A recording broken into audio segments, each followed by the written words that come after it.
வணக்கம் நேயர்களே, கதை நூலகத்திற்கு உங்களை வரவேற்கிறேன். நான் ஸ்வேதா. இன்னைக்கு நாம கேட்க போற நாவல் சம்யுக்தா. எழுத்தாளர், மிகச்சிறந்த எழுத்தாளர் விமலா ரமணி அவர்களின் கைவண்ணத்துல இன்னைக்கு நமக்கு கிடைச்சிருக்கிற நாவல் சம்யுக்தா குறுநாவல். எப்போதும் போல பழைய சொந்தங்கள், புது சொந்தங்கள் ஆதரவு கொடுங்க. இதுவரைக்கும் கொடுத்த ஆதரவுக்கு நன்றி. சப்ஸ்கிரைப் பண்ணுங்க, பெல் ஐகான் பிரஸ் பண்ணுங்க. அப்பதான் நான் அடுத்தடுத்து போடுற கதைகள் உங்களுக்கு நோட்டிபிகேஷனா வந்து சேரும். வாங்க கதைக்குள்ள போகலாம். சம்யுக்தா 1. நீங்க என்ன வேணா சொல்லுங்க டாடி, நான் எண்ணத்துல இருந்து மாற போறதில்ல. சம்யுக்தா தீர்மானமாக சொன்னாள். இது பார் சம்யுக்தா, நீ யுஎஸ் போய் தான் எம்எஸ் படிக்கணுங்கிறது இல்ல. இந்தியாவிலேயே நிறைய யூனிவர்சிட்டிஸ் இருக்கு. ஏன் நம்ம கோயம்புத்தூர்ல கூட இருக்கு. உனக்காக நீ காலேஜ் சேர்ந்த போது நான் நம்ம பண்ண வீட்டுல இருந்து வர்றதுக்கு உனக்கு கஷ்டங்கிறதால ஆர்எஸ் புரத்துல தனியா வீடு பார்த்து ஒன்னு அதுல எல்லா வசதிகளோட உட்கார வைக்கலையா? அது போல இப்போ யுஎஸ்ல ஏற்பாடு பண்ணுங்க டாடி. நீங்க நினைச்சா என்ன வேணா பண்ணலாம். என் அமெரிக்கா கனவு நிறைவேறணும். நான் அங்க போகணும். பேசாம ஒரு அமெரிக்க மாப்பிள்ளைய கட்டி வைக்கிறேன், நீ அவனோட போயேன். நோ டாடி, நான் மெரிட்ல போகணும். கட் ஆஃப் மார்க்குக்கு மேலேயே வாங்கியிருக்கேன். அப்ளை பண்றேன். ஸ்காலர்ஷிப் கூட கிடைக்கும் டாடி. Please daddy. காலம் கெட்டு கிடக்குதுமா. தாய் இல்லாம உன்னை எத்தனை ஜாக்கிரதையா வளர்த்துருக்கேன் தெரியுமா? எல்லா அம்மா அப்பாக்களும் பேசுற மாதிரி தான் நீங்களும் பேசுறீங்க. இத்தனை பெரிய வேலையை பார்த்துக்கிட்டு, எத்தனை பெரிய வேலையா இருந்தா என்ன, அம்மாவும் அப்பாவும் ஒரே மாதிரி தான். நான் உனக்கு அம்மா அப்பா எல்லாமே தான். இத்தனை நேரம் என் அம்மாவா இருந்திருந்தீங்க, பெர்மிஷன் கொடுத்துருப்பாங்க. அதுக்கு மேல ஜெயச்சந்திரன் பேசவில்லை. அவருக்கு தெரியும் சம்யுக்தா பிடிவாதக்காரி. இவரை போலவேதான் நினைப்பதை சாதிப்பவள். சரிம்மா, அப்ளை பண்ணு. சம்யுக்தா ஒரு பிளெயின் கிஸ் கொடுத்து விட்டு தன் அறை நோக்கி ஓடினாள். இனிமேற்கொண்டு பயண ஏற்பாடுகளை பார்க்க வேண்டும். கொலாட்ரல் டெபாசிட் கட்ட வேண்டும். வங்கி கணக்கு காண்பிக்க வேண்டும். சொத்து விபரம் தேவை. கடன் ஏதாவது இருந்தா அதன் விபரம், எந்த யூனிவர்சிட்டியில அட்மிஷன் கிடைச்சிருக்கோ அதன் ஹாஸ்டல் வசதியில பார்க்கணும். யுஎஸ் எம்பசி கேட்கும் பல கேள்விகளுக்கு பதில் சரியா இருக்கணும். ஒரு அரசியல்வாதியின் எலெக்ஷன் விண்ணப்ப படிவத்தை விட அதிக கேள்விகள் கேட்கும் எம்பசி. பார்ப்போம், சம்யுக்தா இதிலும் தேறுகிறாளா பார்ப்போம். ஜெயச்சந்திரன் தன் அமெரிக்க நண்பர்களின் போன் நம்பர்களை தேட ஆரம்பித்தார். புதிய வானம், புதிய பூமி என்று எம்ஜிஆர் ஒரு படத்தில் பாடுவாரே, அதே போல பாட வேண்டும் என்று தோன்றியது இவளுக்கு. எமிரேட் பிளைட்டில் பயணித்து துபாயில் 10 மணி நேர ஸ்டாப் ஓவரில் துபாய் ஏர்போர்ட் லவுன்ஸில் பியூட்டி ஃப்ரீ ஷாப்பில் விண்டோ ஷாப்பிங் செய்து சிகாகோ இன்டர்நேஷனல் ஏர்போர்ட்டை அடைந்த போது 20 நேர பயணம் கூட வலிக்கவில்லை. ஆச்சரியம், பிரமிப்பு, பல்வேறு உணர்வுகளின் தாக்கங்கள். அந்த நாகரிகம், பரபரப்பு, மக்களின் அமைதியான அணுகுமுறை, வீதிகளின் நேர்த்தி, ஒருவர் மற்றவருக்கு தரும் மரியாதை, விண்ணுயர நிமிர்ந்து நிற்கும் கட்டிடங்கள். ஏற்கனவே இவள் கூகுளில் பார்த்தவைகள் தான் என்றாலும் நேரில் பார்த்த போது பிரமிப்பாக இருந்தது. சிகாகோ பல்கலைக்கழகத்தில் இவளுக்கு அட்மிஷன் கிடைத்தது. இவள் அதிர்ஷ்டம், சுவாமி விவேகானந்தர் சிகாகோவில் உலக சமய மகாநாட்டில் பேசும்போது அவையோர்களை சகோதர சகோதரிகளே என்று அழைத்தது வரலாற்று சிறப்பு மிகுந்த நிகழ்ச்சி. அந்த இடத்தை தரிசிக்க போகிறோம் என்பதே இவளுக்கு ஒரு சிறப்பு.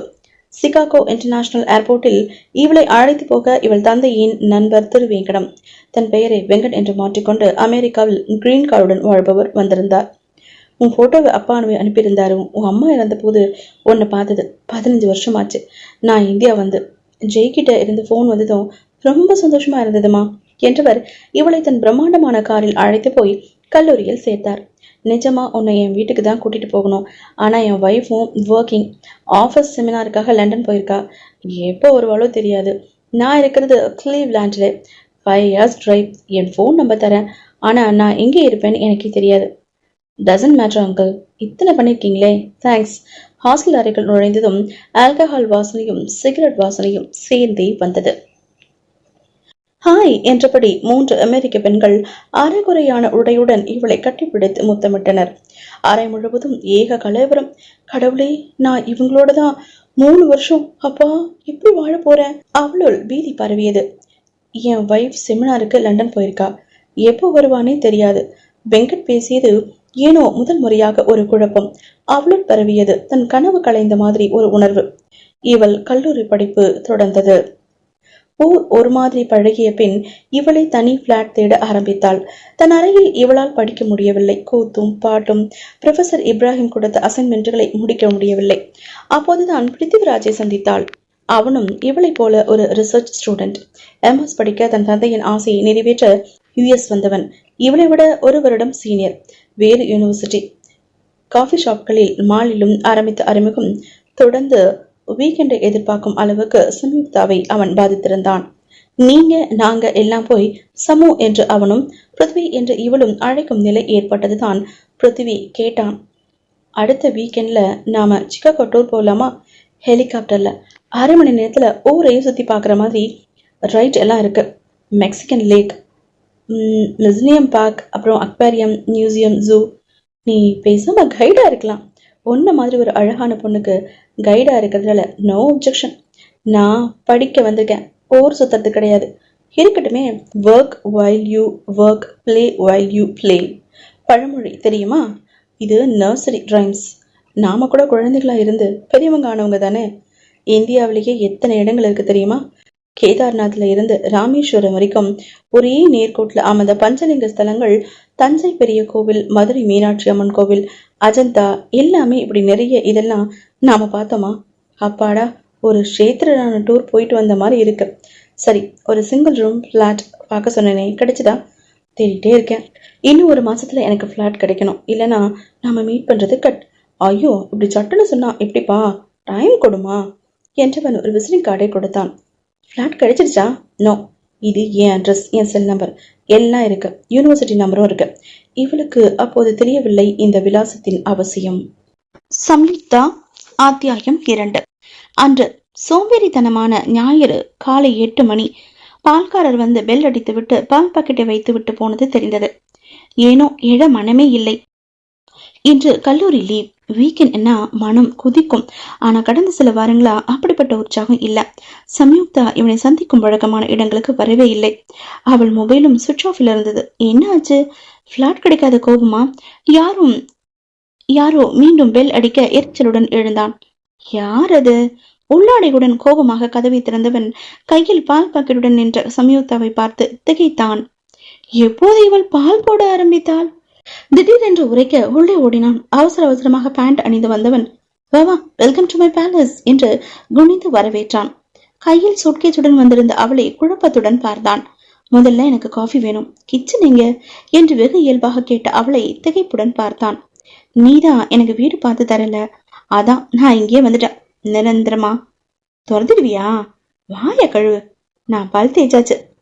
இவன் பாத்ரூம் போய் பல் விளக்கி ஃப்ரெஷ் ஆகி வருவதற்குள் ஹால் டீப்பாயில் காபி ரெடியாக இருந்தது. வா வா, வெயிட்டிங் என்றவள் மெகா சைஸ் கப்பில் காஃபியுடன் காத்திருந்தாள். சற்று நேரம் ஒரு இறுக்கமான சூழல். இருவரும் மௌனமாக காஃபி அருந்தினர். அப்புறம் என்ன நியூஸ்? ஒரு நியூஸும் இல்லை. எனக்கு ஃப்ளாட் கிடைக்கிற வரைக்கும் நான் இங்கே தங்க போறேன். No problem. ஒரு பெட்ரூம் இருக்கு, நீ அதில் படுத்துக்க. நான் இப்படி ஹாலில் ஒரு ஓரமாக படுத்துக்கிறேன். நான் ரொம்ப நல்ல பையன், எப்படியெல்லாம் பார்க்க மாட்டேன், ஓகேவா? எட்டியும் பார்க்க மாட்டேன். என் ரூம் ரொம்ப தாறுமாறாக இருக்கு, அதை க்ளீன் பண்ணிடுறேன். என் கபோர்டில் உன் திங்ஸை வச்சுக்க. நான் இப்படி துணி மூட்டையிலேருந்து என்னோட ட்ரெஸ் எல்லாம் செலக்ட் பண்ணி எடுத்து போட்டுட்டு போயிடுவேன். அப்புறம் பேசிக்கொண்டே வந்தவன் அவள் திடீரென்று அழ ஆரம்பித்ததும் திகைத்தான். ஏய் சமு, என்னாச்சு? அவள் அவன் மார்பில் முகம் புதைத்து அழ ஆரம்பித்தாள். பிருத்திவி திகைத்தான். அவரா எப்படி? இவள் புரொஃபசர் இப்ராஹிம் இவளிடம் மிஸ்பிஹேவ் செய்கிறானாம். ஆரம்பத்தில் ஹாய் பேபி என்று முதுகு தடவியவன் பிறகு மெல்ல மெல்ல இவள் கைப்பிடித்து அசைன்மெண்ட் நோட்டுகளை வாங்குவானாம். யூ லுக் பியூட்டிஃபுல் என்று பாராட்டுரை வழங்கி இவள் ஆடைகளை சரி செய்வது போல இவளை தொடுவானாம். தனிமையில் இவள் இருக்கும் நேரம் ஹாஸ்டல் அறைக்கு வருவானாம். ஏதாவது பாடத்தின் விளக்கம் கேட்க இவளை தன் கேபினுக்கு அழைப்பானாம். தன்னுடன் லஞ்ச் சாப்பிட வற்புறுத்துவானாம். உனக்கு நல்ல மார்க் கிடைக்கும், நீ சீக்கிரமே உன்னோட தீசிஸ் சப்மிட் பண்ணிடலாம் என்று அசிங்கமாக சிரிப்பானாம். இந்த மென்டல் டார்ச்சர் தாங்க முடியாம இவ கிளம்பி வந்துட்டாளாம். இந்த படிப்பும் வேணாம், ஒண்ணும் வேணாம், நான் ஊருக்கு திரும்பி போறேன். பாதி நாட்கள் கல்லூரி போவதை புறக்கணித்தாள். இவள் இருந்த சில நாட்களை இவனால் மறக்க முடியவில்லை. தினமும் காலை 6 மணிக்கு காஃபி ரெடியாக இவன் படுத்திருக்கும் ஹால் டீப்பாயில் காத்திருக்கும். அலங்கோலமாக கிடந்த இவன் அறை சுத்தமாக, அழகாக, நேர்த்தியாக இருக்கும். இவன் துணிமணிகள் ஒழுங்காக மடித்து வைக்கப்பட்டிருக்கும். இப்படி ஒழுங்கா அடுக்கி வைக்காத, ட்ரெஸ் எரிஞ்சு கிடந்தாதான் என்னால தேடி கண்டுபிடிக்க முடியும் என்பான் இவன். இருவரும் கல்லூரி கேண்டீனில் மதிய உணவு சாப்பிட்டு விடுவார்கள். காலை பிரேக்ஃபாஸ்டிற்கு சம்முவே ஏதாவது ஓட்ஸ் அல்லது சீரியல் மைக்ரோ அவனில் தயாரித்து விடுவாள். அப்பாஸ் வராமலே பாத்ரூம், டாய்லெட் எல்லாம் சுத்தமாக இருந்தது. சனி ஞாயிறுகளில் அவளே புத்தகம் பார்த்து இவனை ப்ரொவிஷன் வாங்கி வர சொல்லி கட்டாயப்படுத்தி ஏதோ பெயர் சொல்ல தெரியாத புது புது டிஷ்கள் தயாரித்து விடுவாள். இவனும் சூப்பர் என்றபடி சாப்பிட்டு விடுவான். தன் பங்குக்கு இவனும் ஒரு வார துணிகளை மொத்தமாக எடுத்து போய் லாண்டரியில் தந்து வாஷ் செய்து இஸ்திரி போட்டு வாங்கி வந்து விடுவான். வீக்கெண்ட் போனதே தெரியாது. அவன் ஹாலிலும் இவள் தன் அறையிலுமாக அமர்ந்தபடி பேசிக்கொள்வார்கள். கடைசியா இந்தியாவில் என்ன படம் பார்த்த? கிளீவ்லாண்ட்ல நடக்கும் மியூசிக் ஃபெஸ்டிவல் போலாமா? கொஞ்ச நேரம் தூங்க விட மாட்டியா என்று இவள் கத்துவாள். குட் நைட் என்பான். ஆனா ஒன்னு கேட்க மறந்துட்டேன் என்று இவன் சொல்ல இவள் குரட்டை ஒளி எழுப்ப எத்தனை இனிமையான நினைவுகள். ஒரே ஒரு முறை மெக்சிகன் லேக்கில் படகில் ஜாலி ரைட் போனார்கள். நிறைய செல்ஃபிகள் எடுத்துக்கொண்டார்கள். ஆமா, ஏன் எல்லா போட்டோவிலையும் முகத்தை உம்முன்னு வச்சிருக்க? அந்த ப்ரொஃபஸரை நினைச்சியா? அந்த குரங்கு மூஞ்சியை நினைச்சு பழக்காத. சரி, ஏன் மூஞ்சியை நினைச்சுக்கிட்டியா? ரெண்டும் ஒண்ணுதான். இந்த சிரிப்புகள், அனுபவங்கள், மகிழ்ச்சிகள் முடிய போகிறதா? அவன் முடிவு எடுத்தான். அன்று பிற்பகல் நேரம், லீவு நாள். பிருத்திவி வெளியே போயிருந்தான். இவள் மட்டும் தனியே. யாரோ காலிங் பெல்லை உயிர்ப்பிக்க இவள் கதவு திறந்தாள். வந்தது இப்ராஹிம். இவள் ப்ரொஃபஸர். பாவி, இந்த இடத்தையும் மோப்பு பிடிச்சிட்டு வந்துட்டானா? சம்யுக்தா திகைத்தபடி நின்று கொண்டிருந்தாள். என்ன சம்யுக்தா, வீடு தேடி வந்தவன வான வரவேற்க மாட்டியா? கொஞ்சம் சிங்கள தமிழில் பேசினான். இதற்கு முன்பே இந்தியாவில் பணியாற்றிய அனுபவம் தனக்கு உண்டு என்று சொல்லியிருக்கிறான். வாங்க சார் என்றாள் இவள். ஓ, தனி பிளாட்டா? உன்னோட ரூம் போனேன், நீ காலி பண்ணிட்டு போயிட்டு தான் சொன்னாங்க. காலேஜ் வந்தா நீ என்ன பார்க்க வரல. நிறைய பெண்டிங் ஒர்க் பாக்கி. சீக்கிரம் உன்னோட ஸ்டடீஸ் முடியணும்னு என்னை அவாய்ட் பண்ணிடாத. அண்டர்ஸ்டாண்ட்? இல்லை சார், உடம்பு சரியில்லை, அதான். ஐ சி. ஆமாம், ஃப்ளாட் நல்லா இருக்கே, தனியாக இருக்க? ஓ, ஜென்ஸ் கிளாத்லாம் இருக்கு. பாய் ஃப்ரெண்டா? இவள் பேசவில்லை. கடவுளே, பிருத்திவி சீக்கிரம் திரும்பி வராமல் இருக்க வேண்டும். உடம்பு சரியில்லாத நேரம் எங்கே போனேன்? என் டேடியோட ஃப்ரெண்டு கிளீவ்லாண்டில் இருக்காரு, மிஸ்டர் வெங்கட். அவருக்கு ஃபோன் பண்ணி அவர் வந்து கூட்டிகிட்டு போனார். Very nice. என்கிட்ட சொல்லியிருந்தா கூட நானே ஏற்பாடு பண்ணியிருப்பேனே என்றவன் கேட்டான். காஃபி கிடைக்குமா? Yes sir. இவள் உள்ளே ஓடினாள். அவள் உள்ளே போய் பால் பாக்கெட் எடுத்து மேடையெல்லாம் பால் சிந்தி நெஸ்கஃபே எடுத்து எப்படியோ காஃபி ஒன்றை கலந்து எடுத்து வந்தாள். காஃபி பருகிவிட்டு வெரி நைஸ் என்றவன், பரவாயில்ல, காஃபி கூட நல்லாதான் போடுற, அசிங்கமாக சிரித்தான். அவன் விடை பெற்று போய்விட்டான். இவள் தனிமையில் ஆசை தீர அழுதாள். நோ, இனி நான் ஒரு நிமிஷம் கூட இங்க இருக்க மாட்டேன். அப்போது சம்யுக்தா அத்தியாயம் 3. சிகாகோ இன்டர்நேஷனல் ஏர்போர்ட்டில் சம்யுக்தா தன் ஷோல்டர் பேக்குடன் தன் கனவுகளுடன் காத்திருந்தாள். இன்னும் சற்று நேரத்தில் இவள் ஏறிப்போகும் பிளைட்டின் போர்டு அறிவிப்பு கேட்கும். அதே எமிகிரேட் பிளைட், அதே விமான நிலையம். அன்று அமெரிக்காவை பார்க்க போகும் மகிழ்ச்சியில் மிதந்து கொண்டிருந்தாள். இன்று இதை விட்டு விலக போகும் மகிழ்ச்சியில் நினைத்துக் கொண்டிருக்கிறாள், திளைத்து கொண்டிருக்கிறாள். சற்று நேரத்தில் பிருத்திவியும் வந்து விடுவான். 20 மணி நேர பயணம். அருகருகே அமர்ந்து எத்தனை கதைகள் பேசலாம். கடந்த காலத்தை சற்று யோசித்தாள் இவள். அன்று அந்த ஃப்ராட் ப்ரொஃபசர் வெளியேறியதும் இவள் நெஞ்சு வெடிக்க அழுத்ததும் யாரோ தன் முதுகை தடவி தந்த மாதிரி, பாவி மறுபடியும் வந்துட்டானா? விருட்டென எழுந்தாள். எழுந்து அவன் கன்னத்தில் ஓங்கி ஒரு அறை விட்டாள். எதிரில் கன்னத்தை தடவியபடி பிருத்திவி அதிர்ந்து போனாள். ஐயோ, சாரிடா. கன்னத்தை தடவியபடி பிருத்திவி சொன்னான். கதவு திறந்தது. ஒரு தடியும் வெளியில போனான். என்ன அவன் பார்க்கல. உள்ள வந்து பார்த்தா நீ அழுதுட்டு இருக்க. அதான் பயந்து போய். எங்க கற்பழிச்சிட்டானோன்னு பயந்துட்டியா? பயமா? உனக்கா?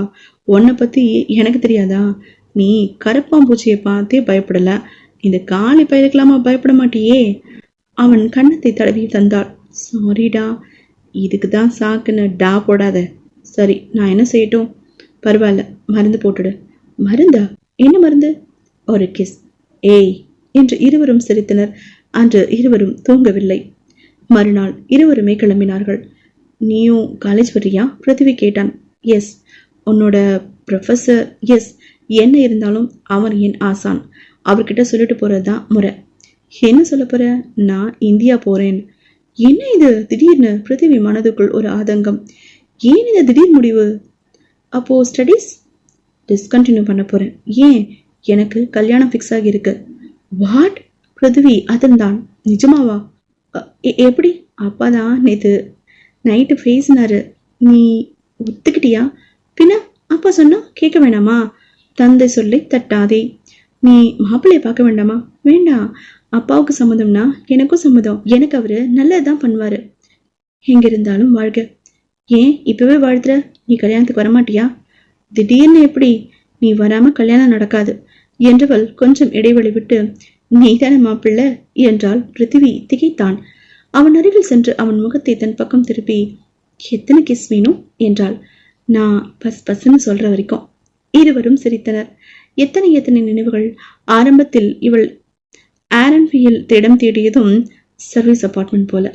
அது மிகவும் தூரத்தில் இருந்தாலும் தினப்படி வாடகை என்பதாலும் அவள் பிருத்திவியின் இருப்பிடம் தேடி வந்து பழைய கதையை சட்டென்று விமான நிலைய அறிவிப்பு. தன் சுயநினைவு பெற்ற சம்யுக்தா பைத்தியம் மாறி தான் சிரித்தபடி அமர்ந்திருப்பதும் பாக்கி பயணிகள் இவளை ஒரு மாதிரி பார்ப்பதும் புரிந்த போது இவள் கிளம்ப ஆயத்தமானாள். எல்லா பயணிகளும் கிளம்பிவிட இவள் வாசல் கண்ணாடி கதவை பார்த்தபடி அமர்ந்திருந்தாள். ஏன் இன்னும் பிருத்திவி வரல? கனடாவிலிருந்து காலையிலேயே திரும்பி இருக்கணுமே. ஏதோ கல்ச்சுரல் எக்ஸ்சேஞ்ச் நிகழ்ச்சிக்காக கனடா போவதாகவும் சொல்லிட்டு இருந்தான். எங்க குரூப்ல நாளை நயாகரா போக பிளான் போட்டிருந்தோம். நீ இல்லாம நயாகராவா? நான் அதை கேன்சல் பண்ணிட்டு வரேன் என்றானே. ஏன் வரல? இவள் மெயிலில் அனுப்பிய விமான டிக்கெட் கிடைக்கலையா?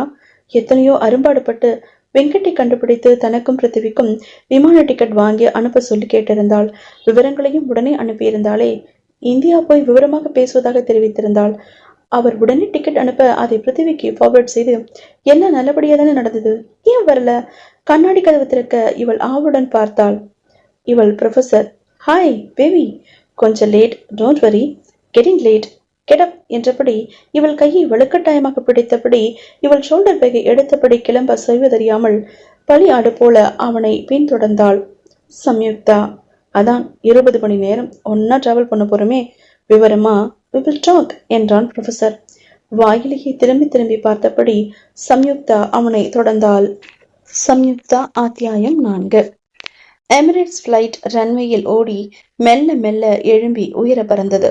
30,000 அடி இருக்குமா? இங்கிருந்து கீழே குதிக்க முடியுமா? அருகில் அமர்ந்திருந்த அந்த நீக்ரோவின் வியர்வை நாற்றத்துடன் கலந்து வந்த நான்வெஜ் நாற்றம் குடலை பிடுங்கியது.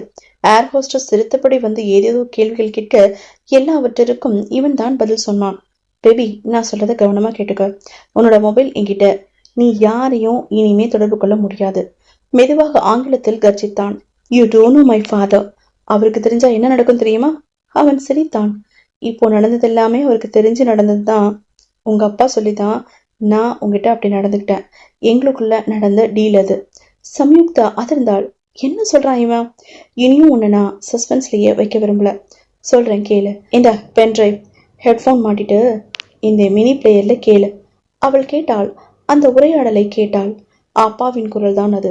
இன்னொரு குரல் இவனுடையது.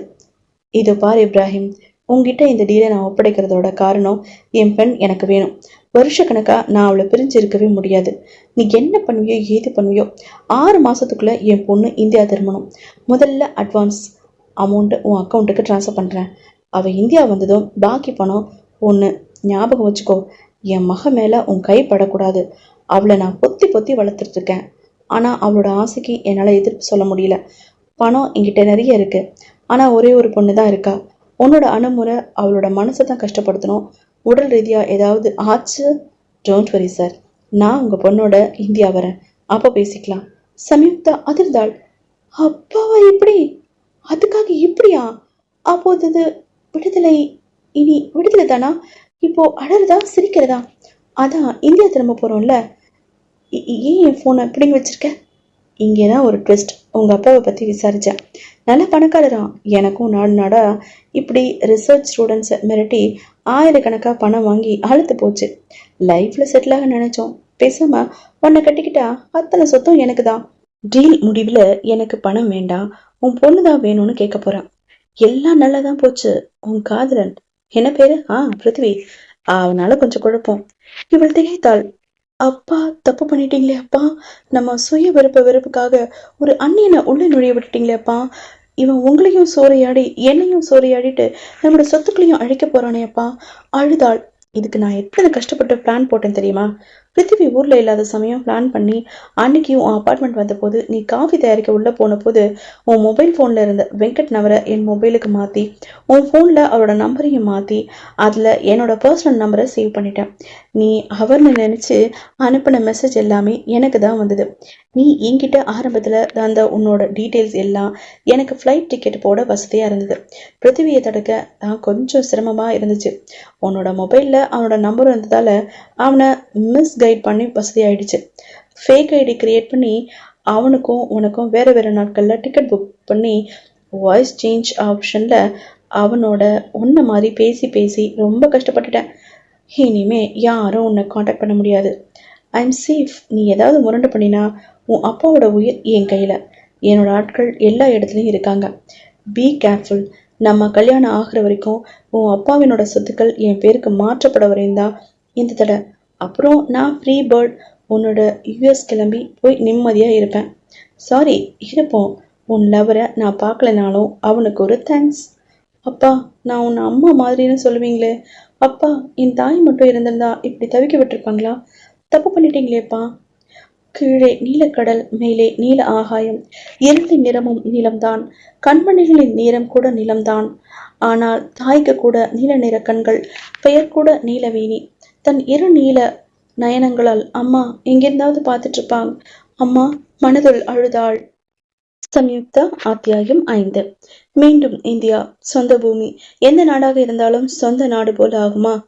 இந்த மண்ணுல தூசி இருக்கலாம், காத்துல கார்பன் டை ஆக்சைடு அதிகமாக கலந்துருக்கலாம், வீதிகள்ல மரங்கள்ல நிழல் குறைஞ்சிருக்கலாம், விவசாய நிலங்கள்ல பரப்பளவு குறைஞ்சிருக்கலாம். ஆனாலும் இது என்னோட நாடு, என்னோட தாய் நாடு, இந்திய நாடு. சில காலம் பிறந்திருக்கவே எனக்கு இந்த மாதிரி தோணுனா, தாய் மண்ணின் பாதுகாப்புக்காக ராணுவத்துல எல்லையில பணிபுரியும் வீரர்கள் தன் குடும்பத்தினர் சந்திக்கும் போது எப்படி இருக்கும்? சம்யுக்தா யோசித்தாள். ஏர்போர்ட்டில் இருந்து இவர்கள் கிளம்பிய டாக்ஸி மேட்டுப்பாளையம் ரோடில் கங்கா மருத்துவமனை தாண்டி ஊட்டி போகும் வழியில் இந்த பண்ணை வீட்டை அடைந்த போது சம்யுக்தாவிற்கு அழுகை வந்தது. இது நான் விளையாடிய இடம். இந்த மண் தான் நான் தவழ்ந்த மண். மங்கலான நினைவு. அம்மாவும் சிறு குழந்தையாக இருந்தபோது இவளும் கண்ணாமூச்சி ஆடிய நினைவு. அம்மாவை வாசலில் ஷாமியானா போட்டு கிடத்திய நினைவு. அம்மா நிஜமாக கண்ணாமூச்சி ஆடிவிட்டு போய்விட்டாள். Calling bell அடித்தாள். கதவு திறந்த ஜெயச்சந்திரனுக்கு ஒரே வியப்பு. நீ சமு? சம்யுக்தா பேசவில்லை. ஹாலில் லைஃப் சைஸ் புகைப்படத்தில் இவள் தாய் நீலவேணி ஃபுல் சைஸ் போர்ட் ரோட்டில் நின்றபடி அழுதாள். மனதோள், என்னம்மா இது? ஒரு தகவல் கூட இல்ல இப்படி திடீர்னு? ப்ரொஃபசர் சிரித்தான். நான் சொல்றேன் மிஸ்டர் சந்திரன். ஜெயச்சந்திரன் பார்த்தார். இவன் ப்ரொஃபசர் இப்ராஹிம் இல்லை, அது தம் ஸ்கைப்பில் பார்த்திருக்கிறாரே. ஐ ஆம் இப்ராஹிம் என்றவன் விவரமாக சொன்னான். என்னம்மா இது? இவர் என்னென்னமோ சொல்றாரு. எஸ்டடி, நீங்க விதைச்ச விதை தானே. உனக்கும் இந்த ஆளுக்கும். சம்யுக்தா சிரித்தல். நான் மாஸ்டர் டிகிரி தான் வாங்க ஆசைப்பட்டேன். நீங்க எனக்கு மாஸ்டரையே தந்துட்டீங்களே. Thank you daddy. இப்போ என்ன பண்றது? ப்ரொஃபசர் சொன்னபடி செய்யுங்க. கல்யாண ஏற்பாடு பண்ணுங்க. முகூர்த்தம் பாருங்க. ஜெயச்சந்திரன் அதிர்த்தார். நீ இவரை லவ் பண்ற டேடி? மனதுள் ப்ரொஃபசரின் குரல். ஏதாவது எடுக்க பண்ணின உங்க 2 பேரோட உயிரும் என் கையில. மிஸ்டர் சந்திரன், உங்க மொபைல தர்றீங்களா? இது என்கிட்ட கொஞ்ச நாள் இருக்கட்டும். கல்யாண ஏற்பாட்டை கவனிக்கிற வேலையை பாருங்க. வீட்டை விட்டு வெளியே போக முடியாது. எல்லாம் எங்க இருந்தபடிதான் நடக்கணும். ஒரு வேண்டுகோள், என் பொண்ணு கல்யாணத்தை திருப்பதியில வச்சு பண்றதா வேண்டிக்கிட்டு இருக்கேன். அவ்வளவு தூரம் போக முடியலனாலும் இதோ பக்கத்துல இருக்கிற தென் திருப்பதிலையாவது பண்ணணும். அதே போலதான் இந்த பெருமாளும். இப்ராஹிம் யோசித்தான். கடவுள் விஷயம் கொஞ்சம் விட்டு கொடுக்கலாம். அதன்பின் இவளை மதமாற்றம் பண்ணி சம்யுக்தாவை சாந்த் பிபியாக்கி தர்காவில் நம் மேரேஜ் முடிக்கலாம். சரி, உங்க வீட்டு வேலைக்காரங்களுக்கு லீவு கொடுத்து அனுப்பிடுங்க. இனிமே ஆட்கள் தான் இங்க இருப்பாங்க. எல்லா ஏற்பாடுகளும் பண்ணிட்டு நான் வந்திருக்கேன். பீகார், ராஜஸ்தான்ல இருந்து வருவாங்க. தமிழ் தெரியாது, ஹிந்தி தான். என் பொண்ணு ஆசையெல்லாம் நான் நிறைவேற்றி இருக்கேன். இதுவும் அவ ஆசைதானா? அதையும் நிறைவேற்றுறேன். கவலைப்படாம நிம்மதியா இருங்க. சம்யுக்தா தனக்குள் அழுதாள். அப்பா, இப்படி ஏமாந்து போயிட்டீங்களே. அப்பா, அம்மா நீதான். அம்மா, நீதான் எங்களை காப்பாற்றணும். சொந்த பகைக்காக அந்நியனை இந்தியாவில் படவடிக்க அனுமதித்த அந்த சரித்திர ஜெயச்சந்திரனுக்கும் உங்களுக்கும் அதிக வித்தியாசம் இல்லை. இனி அழிவு ஆரம்பம். அம்மா, இவள் மனமும் ஒரு கல்லறை ஆனது. புதைக்கப்படும் இடம் கல்லறை என்றால் இவள் ஆசைகள் புதைக்கப்பட்ட இடமும் இவள் மனம் என்னும் கல்லறை. கல்யாண ஏற்பாடுகள் தடல் புடலாக நடந்து கொண்டிருந்தது. மறுநாள் அதிகாலை முகூர்த்தம் என்பதால் முதல் நாள் சாயங்காலமே மாலைகளும் தோரணங்களும் பெரிய பெரிய கூடைகளில் வந்து இறக்கிவிட்டான். ஹால் முழுவதும் கோடை கோடையாய் பழங்கள், பூக்களை பூமாலைகளால் ஆண்டால் மாலைகளை சுமந்த பெரிய பெரிய கூடைகள். வாசலில் காவல்காரர்கள் காத்து நின்றனர். யாரும் வெளியே போய்விட முடியாது. சம்யுக்தாவும் ஜெயச்சந்திரனும் தனித்தனி அறைகளில் ஹவுஸ் அரெஸ்ட். ஒரு தீவிரவாதி விமானத்தை ஹைஜாக் செய்வது போல ப்ரொஃபஸரின் நடவடிக்கைகள் இருந்தன. சம்யுக்தா அழுதபடி தன் அறையில் இருந்தால் திரைப்படங்களில் வருவது போல கடைசி நேரத்தில் யாராவது வந்து காப்பாற்ற மாட்டாங்களா? விடிந்தால் திருமணம். பிருத்திவி, எங்க இருக்கீங்க? எங்கிட்ட பேசியதெல்லாம் நீங்க இல்லையா?